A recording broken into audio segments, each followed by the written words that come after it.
Hoteki, tonight we're going to be kind of jumping right to modernizing and looking at how we can maybe interpret this in a way that's useful for you individually. Welcome to Class Notes.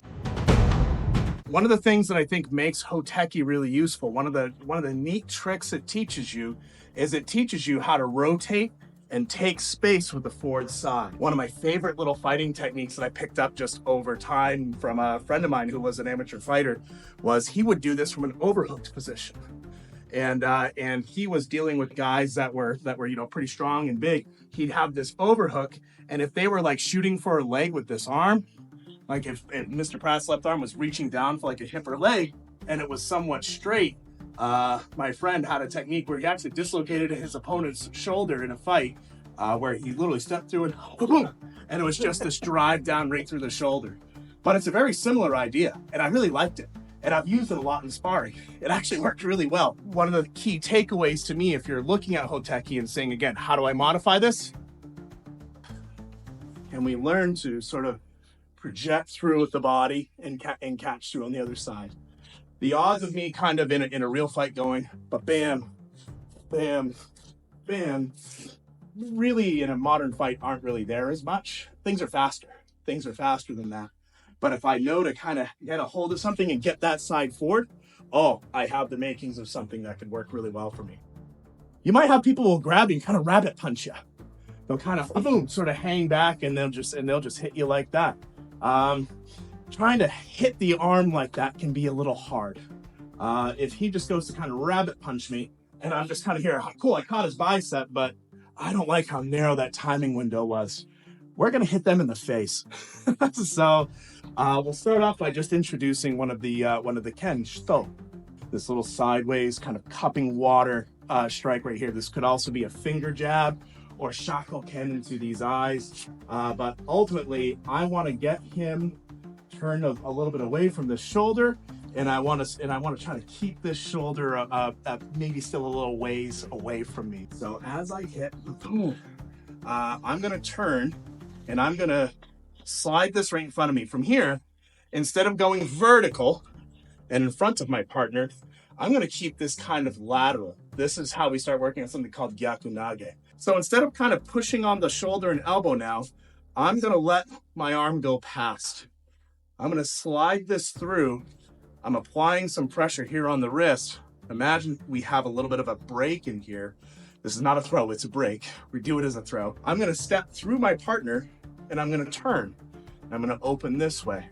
So I'm taking some space from him and bringing him right around this upper arm. Is your bicep right above his elbow or right at his elbow? Yeah, can I borrow your left arm? I'll give it back. So right here we see Aaron's arm. I'm kind of here above the elbow a little bit. If I'm on the elbow and I slide down just a little bit, he can bend his elbow and this technique won't work. This break won't work. I want to be slightly above the elbow and I want to be kind of pushing him this way. Very similar to what you were just doing, just it's a little closer, it's a little tighter. And if I'm wearing a white gi, this is actually how I really want you to practice this. We'll get to this space. I'm going to turn my body and I'm going to bring this shoulder forward and pull back here. Ukemi is a forward roll. That coming through with your body into the arm is pretty forceful on the elbow, so just take your time. When you take a sequence like Hoteki and you're saying, what's making this work? How can I draw that into something that is also useful, but not the same sequence? If we're trying to do this Gyaku Nage and this shoulder or arm is staying behind, what ends up happening is I start to fall into this position. I run into all of his structure and I don't have enough of my own here to make this work. I need my movement through him to be effective, to do things to him. And I think that Hoteki is a really cool way to study that. On the Hoteki side, as we switch and we project this forward, we've already taken space and balance. You'll see my right side is in front already. And all I'm doing is just letting my feet catch up to where my hips are going. If I do the same thing, but I leave my right shoulder back, now it's already really hard. We can see where the failure here happens. When I look at this whole body driving business, it really is a full body movement, because if I just try and punch through, ain't gonna get anywhere. It's got to be this. Okay, it breaks down the arm. This also allows me to make that step. So once you've got this, we're not just dropping the arm and stepping into a break. That's coming up. We're using this forward movement to continue the rotation and stepping in. I'm actually going to be attacking you. Oh gosh. Yeah. Mm-hmm. So he's going to go for this first face strike instead of the bicep. So what I want to make sure as attackers we do is just what I did. If I get hit in the face or the eyes, my reaction is not going to be stand here, stare at him, and be strong like a Hulk. My reaction is going to be back. I've got a second. My eyes are probably watering before I'm going to regroup and now try to find him again. And same thing when he continues on with keep going through the whole technique. So he comes under and goes for this next face strike. Yeah. Oh yes. Again, I'm not standing here and staring at him and trying to muscle him and say like, oh, what, you know, look what I can do.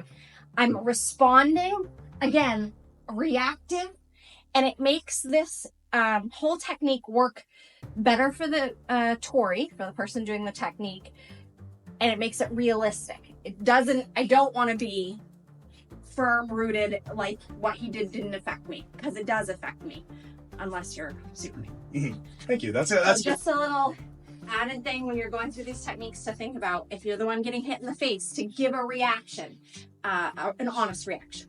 Mm-hmm. Yeah, I've yet to see anybody kind of take a shot in the eyes and just go, yeah. I don't really see that happen. Thank you for that. I appreciate that. It's correct. We talk a little bit about, some people have heard the term training hall syndrome. It's very easy to realize that, like, hey, we're doing these sort of planned sequences to sort of study some of these skills, and it's kind of easy to sort of sleepwalk our way through it a little bit as the attacker. Sometimes we know what's happening, and it's kind of easy to go through the motions. Can we put ourselves there a little bit emotionally? Can we actually, like, I don't want to be the person, if I'm the bad guy, I don't want to be this guy. No, you know, that's not quite it. But I would expect somebody's head to turn if I hit them in the side of the head with some zip.